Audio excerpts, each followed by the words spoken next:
From the comforting arms of Bellevue to the electrifying pace of the city, my life transformed in ways I could never have imagined.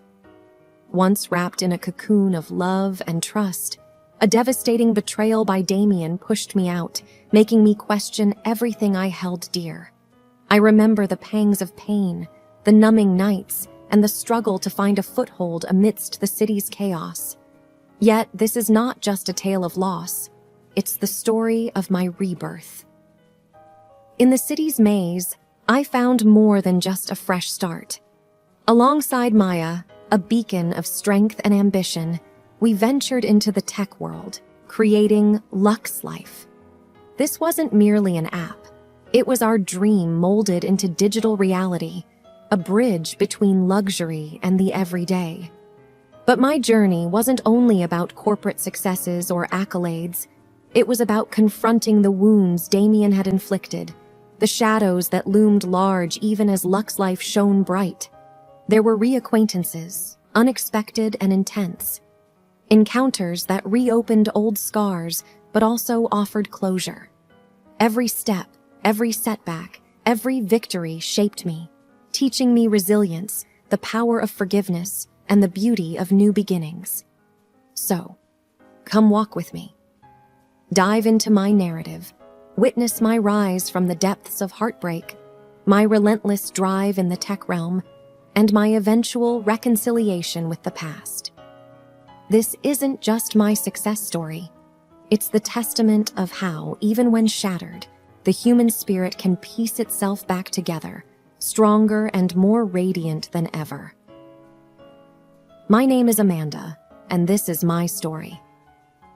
I'd often walked the idyllic streets of Bellevue, feeling the sun-dappled leaves caress my face. It wasn't just the beauty of the town that charmed me, but also the dreams it held. Every brick, every corner, and every smile I exchanged with the townsfolk spoke of the life I'd painstakingly built with Damien. The town had been a silent witness to our story. We met at the Bellevue Summer Fair. He, with his hazel eyes and quick wit, had approached me at one of the stalls. Hours were spent talking, laughing, and sharing our dreams. It wasn't long before we found ourselves deeply in love, and with that love, we built our dream, a boutique hotel at the edge of town. Years blurred into one another as our hotel grew in popularity. The scents of fresh roses, the hum of our busy staff, and the laughter of our guests were the soundtrack of my life. Each corner of the hotel whispered stories of our combined dreams. I vividly remember designing the rooms, selecting fabrics for the curtains, and poring over menu cards for our in-house restaurant. Late evenings often saw me in our garden, sipping on a cup of tea, surrounded by the sweet scent of blooming flowers. The soft glow of the fairy lights, intertwined with the branches, created a magical ambience. Everything felt right. Everything felt perfect. That was until the day reality came crashing down. Curiously sorting through paperwork in our study one afternoon, I stumbled upon bank notices. My heart raced as I scanned through the shocking numbers. The hotel was in deep financial trouble. How had this happened? I'd been so meticulous with our funds, always ensuring we lived within our means. Confronting Damien that evening, my world shattered. The man I'd loved, trusted, and built a life with confessed to his mistakes. Not only had he gambled away our savings, but he'd also hidden his affair. The pain was unbearable. Our dream was slipping through my fingers, replaced by hurt, confusion, and a torrent of questions. In my heartbreak, Maya's voice was a balm. My best friend since college, she'd always been my anchor. We had shared countless nights talking about our dreams and aspirations. "Come to the city," she gently urged. "You deserve a fresh start." A sleepless night followed, but by dawn, the decision was made. Bellevue held too many memories, and I needed to distance myself. Packing was heart-wrenching. Each object, each memory was a stark reminder of my broken dreams. But I couldn't stay. I needed to rebuild myself. As I boarded the train, leaving behind the town, the hotel, and the man I had once adored, my heart was heavy with grief. But amidst the sorrow, a tiny flame of hope flickered. It was time to redefine myself. The deafening sounds of the city's hustle greeted me as I disembarked from the train. The towering buildings dwarfed me, their imposing structures a stark contrast to the comforting embrace of Bellevue's open landscapes. It felt like an alien world, one where everyone was on a mission, their faces set with determination, their pace unfaltering. Maya's apartment, located in the heart of the city, became my refuge. From her window, the cityscape spread out like a sea of lights, twinkling as day turned to night. The constant hum of traffic, the distant sirens, and the occasional laughter from the streets below were both unsettling and strangely comforting. Maya, ever the pillar of strength, took it upon herself to immerse me in city life. From introducing me to the local delicacies at the street corners to navigating the maze of the metro, she was my guide. But what intrigued me the most was her work. She was a project manager at a tech firm, a world I knew little about. Day by day, I tried to understand the intricacies of her job. Meetings, pitches, brainstorming sessions. It was all so foreign to me. Yet, amidst this confusion, an idea began to germinate. The world of tech was vast, filled with possibilities. I realized there was a gap, an untouched niche that combined luxury hospitality with technology. One evening, as Maya and I sat on her balcony, I hesitantly shared my thoughts. To my surprise, she was ecstatic.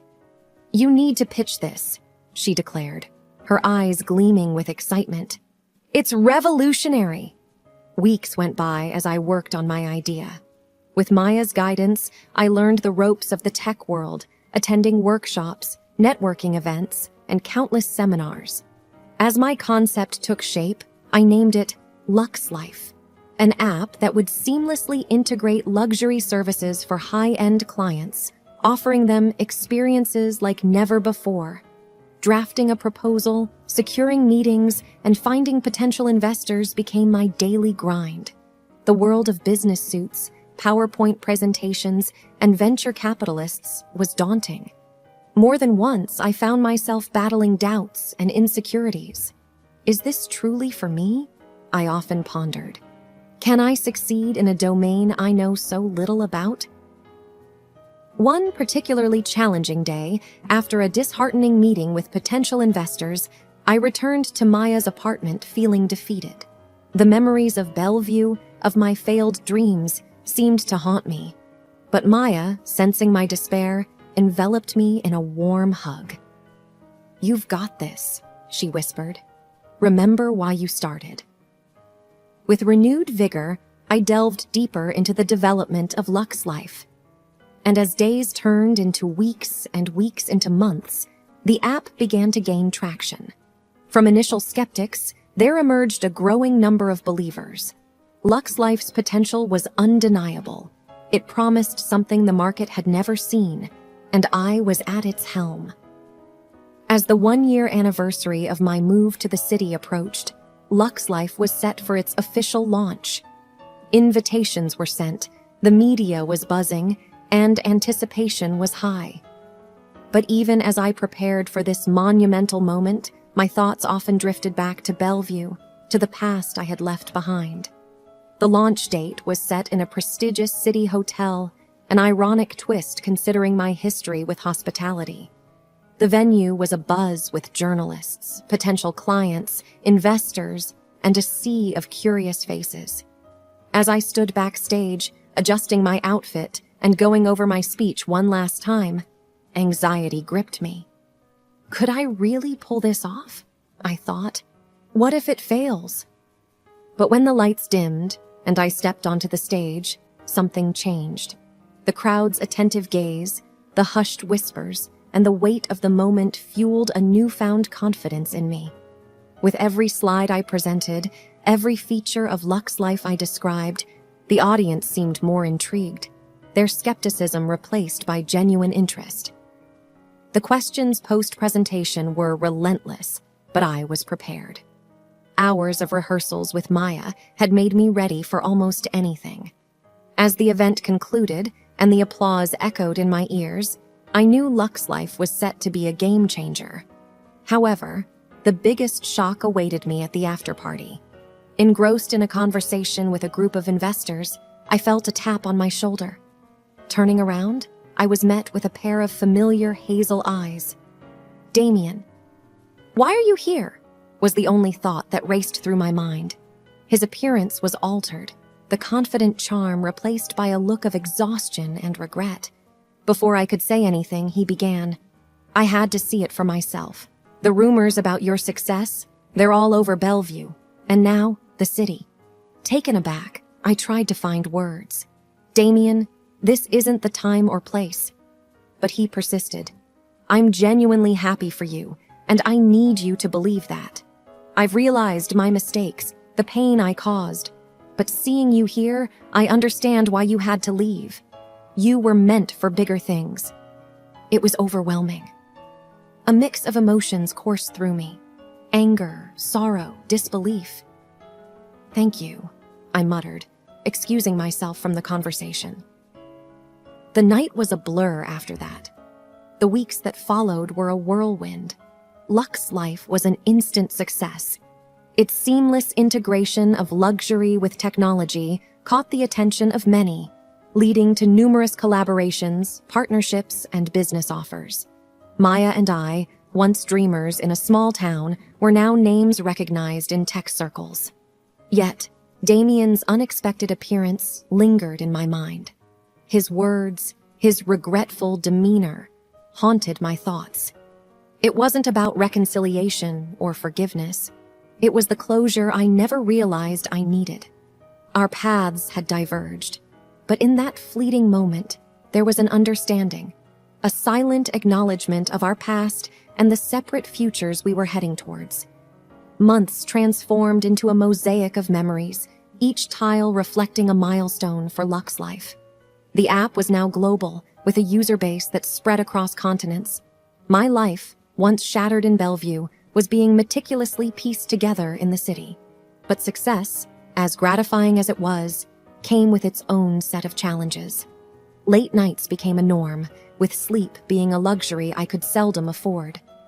Every morning, as I looked at my reflection, the toll was evident. The lines on my face deepened, the sparkle in my eyes dimmed, and a persistent fatigue gnawed at me.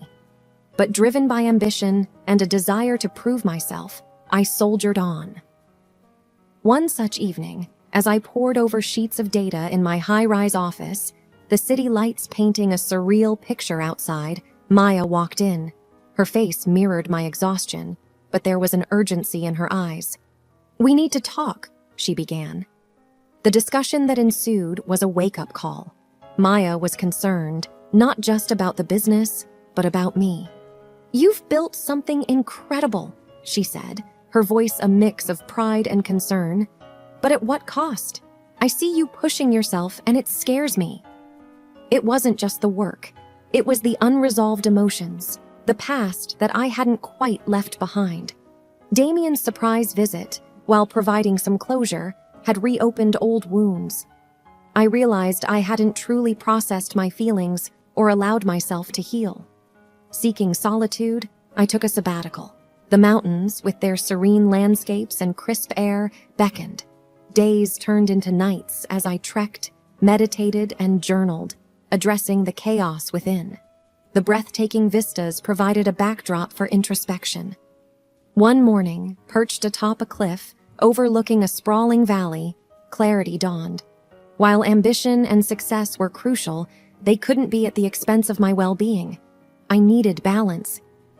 Additionally, I acknowledged the hurt Damien caused, but recognized the importance of moving on, genuinely leaving the past behind. Returning to the city, I implemented changes. Boundaries were set in my professional life, ensuring I had time for myself. Maya and I even initiated wellness programs for our team. But the most significant change was personal. I began therapy, addressing the emotional baggage I had long ignored. As weeks turned to months, the transformation was palpable. The laughter returned, the fatigue faded, and life, once a relentless marathon, became a more enjoyable journey. A year post my sabbatical, standing on my balcony, the city stretching below, I felt an overwhelming sense of gratitude. The trials, the betrayals, the heartbreaks. They had shaped me, propelled me towards a destiny I hadn't imagined. On a whim, I penned a letter to Damien, not seeking reconciliation, but offering forgiveness. It was a step, I realized, not for him, but for me. Bellevue, the town of dreams and heartbreaks, was a chapter I would always cherish. But the city, with its challenges and triumphs, was my present and future. Here, amidst the chaos, I had found myself,